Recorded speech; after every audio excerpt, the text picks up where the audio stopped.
და სხვათა შორის იქ არის კიდე ერთი პუნქტი ადამიანების მოტაცება.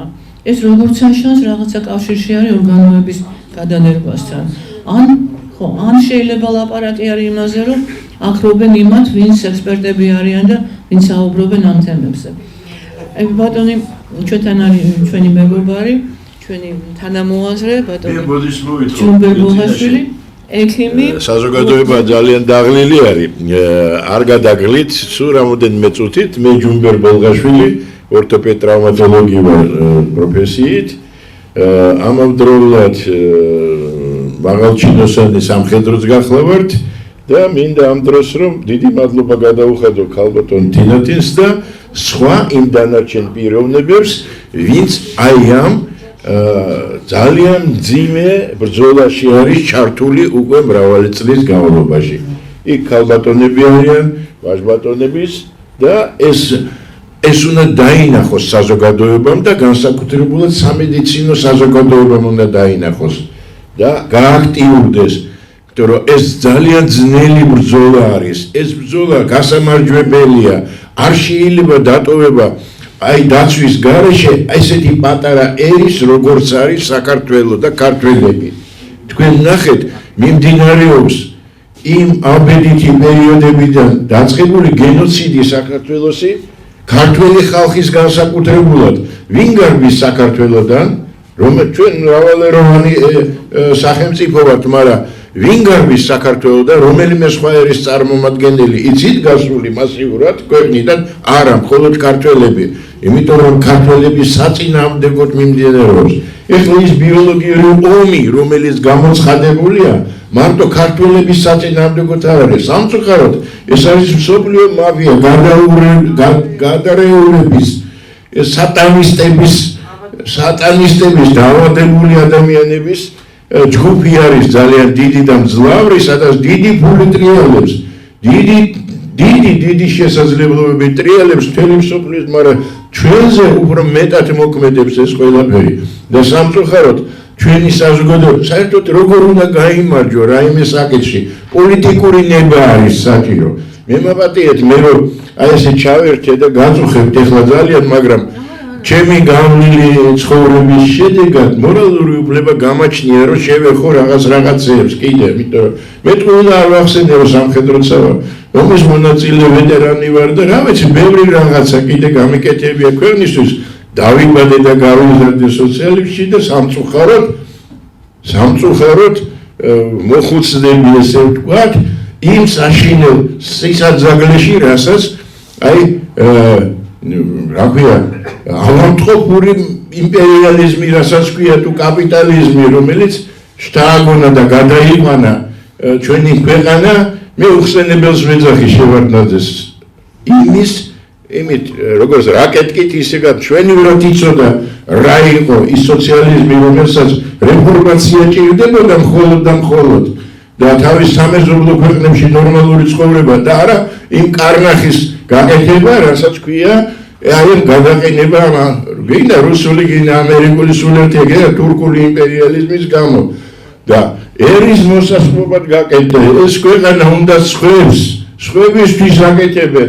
ეხლა მე აღარ დავასახელებ ჩემი აზრით ვისთვის აკეთებენ, მაგრამ მე მგონი საზოგადოება კარგად ხვდება ვისთვის არის ეს ყველაფერი, რომ აქ ენდემიური ჯგუფი მოსახლეობის უნდა მოისურვოს. ეს არის იდეა გენაცვლე.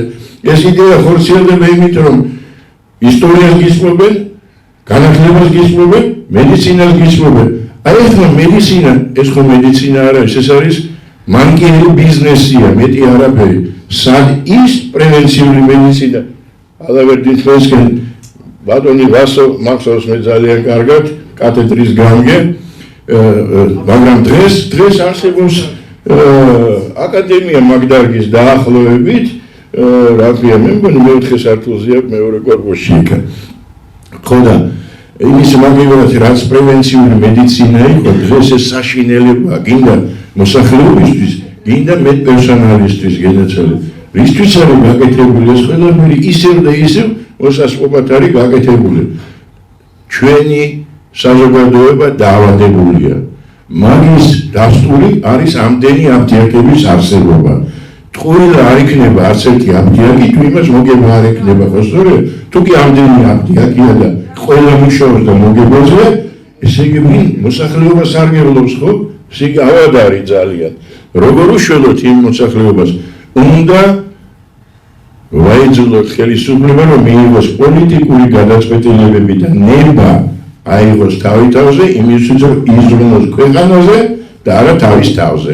ძალიან კარგად ვიცით ჩვენ რომ არც ერთი ხელისუფლება იმ ოფიციალური არჩევნების შემდეგ, რომელიც შედეგადაც ზვიად გამსახურდია მოვიდა ქვეყანაში, იმის შემდეგ არც ერთ არ უზრუნია ქვეყანაზე.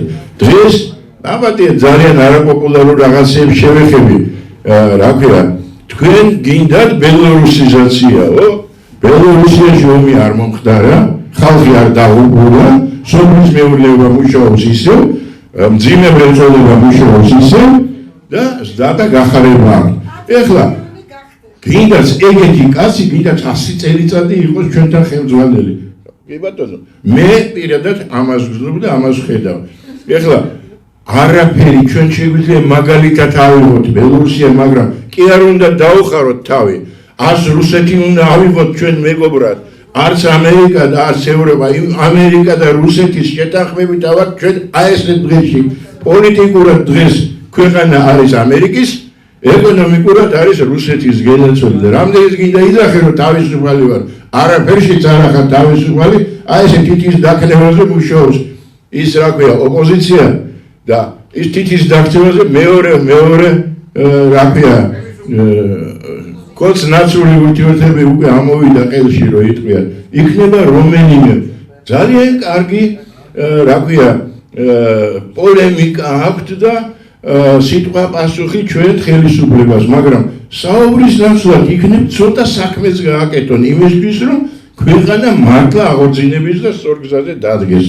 დიდი მე ბევრი რამე შემიძლია ვილაპარაკო, მაგრამ აღარ მოგაწყეთ თავს.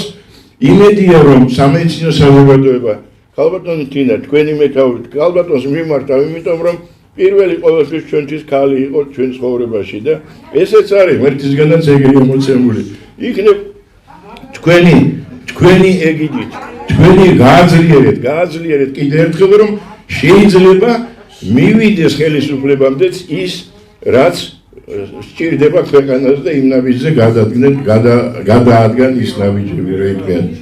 ვაჟები მოვიდნენ რო იტყვიან რა, როგორ იქ, მაგრამ იმეც ნუ დავკარგავთ ხალხო, ვიბრძოლოთ, მიუწოდოთ და ნორმალურმა ხელისუფლებამ წესი და რიგი თავის ოპონენტი უნდა დაეყენოს საოპონენტო და არა ერთმანეთი აქონ როგორც ვთქვათ ისე, ხო?